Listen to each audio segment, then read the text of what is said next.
L'écriture inclusive, c'est la volonté de travailler avec la langue française pour mettre plus en visibilité le féminin et le neutre aussi.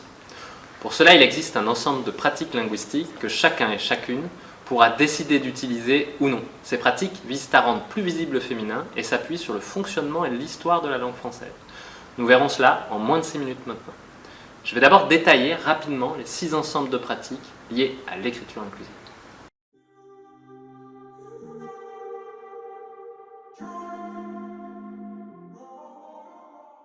Premier ensemble de pratiques porte son attention à la diminution du sexisme dans la langue. Par exemple, en privilégiant les mots épicènes, ceux dont la forme ne change pas suivant le genre, comme le mot élève. Un élève, une élève, le mot ne change pas. Cela permet d'éviter les pluriels avec un masculin générique. L'idée serait aussi d'arrêter d'utiliser le mot homme pour dire tantôt l'homme ou tantôt l'homme et la femme. En effet, c'est historiquement très discutable. Pendant longtemps, la Déclaration des droits de l'homme et du citoyen a concerné uniquement les hommes. Olympe de Gouges a même dû écrire une déclaration des droits de la femme et de la citoyenne pour y faire penser ces messieurs. Deuxièmement, c'est flou et cela crée de la confusion. Troisièmement, il existe un ensemble de mots pour préciser ou remplacer homme dans de nombreuses situations comme société, humain, groupe, individu, etc. Le deuxième ensemble de pratiques est celle de la double flexion ou de la réduplication, comme De Gaulle en son temps lorsqu'il disait « Française, Français ». Dans nos pratiques quotidiennes, nous pourrions ainsi commencer un courriel par « Bonjour à tous et à toutes », tout simplement.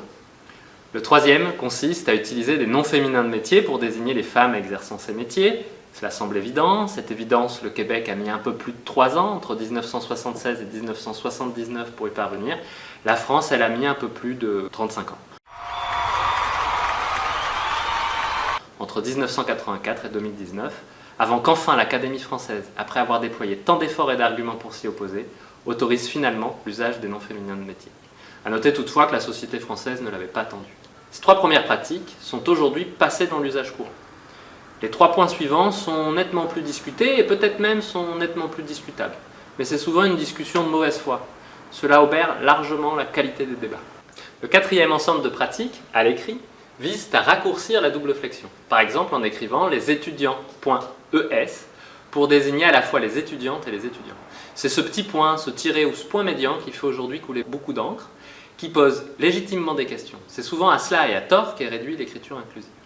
L'avant-dernier ensemble de pratiques vise à restaurer une grammaire inclusive, en particulier en n'utilisant plus la règle du masculin l'emporte sur le féminin. Nous pourrions par exemple dire « les hommes et les femmes sont contentes d'utiliser l'écriture inclusive » en recourant à l'accord de proximité.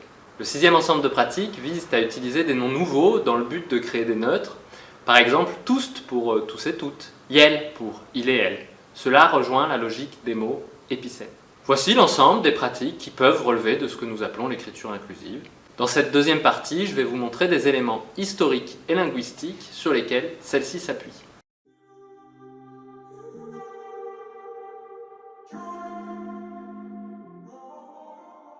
Pour cela, vous voyez un document qui montre les occurrences du mot « autrice » dans les ouvrages écrits en français de 1500 à nos jours, selon un outil de recherche Google Ngram. 4 périodes apparaissent qui sont représentatives de l'histoire de la présence du féminin dans la langue et la grammaire française.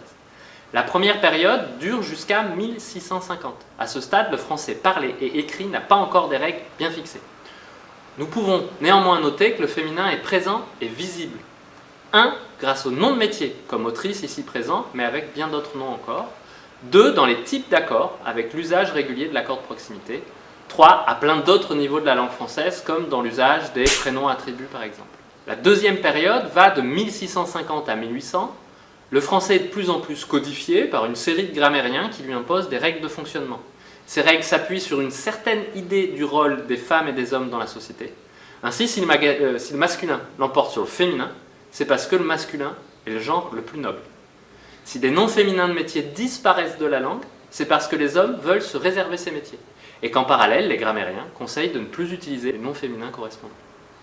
Ainsi, pour le cas d'autrice, pourtant correctement construit, certaines personnalités contestent aux femmes la possibilité d'écrire, et d'autres font disparaître progressivement le terme des entrées des dictionnaires, et proposent de le remplacer par femme-auteur ou auteur-femelle. La langue française connaît donc une masculinisation progressive et une invisibilisation certaine de la part du féminin dans son fonctionnement, à l'oral comme à l'écrit. La troisième période Dure de 1800 à 1950, ce français codifié et masculinisé s'impose de plus en plus. L'obligation de scolarité va accélérer le processus, à tel point que l'idée d'une langue plus équilibrée entre le féminin et le masculin va progressivement être oubliée, ainsi que l'usage de nombreux noms de métiers. La quatrième période commence dans la seconde moitié du XXe siècle et continue encore aujourd'hui.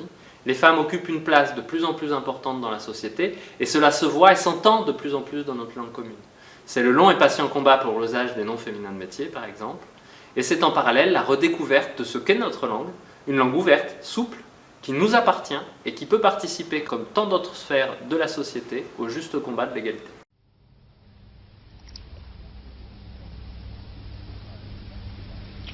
Au revoir.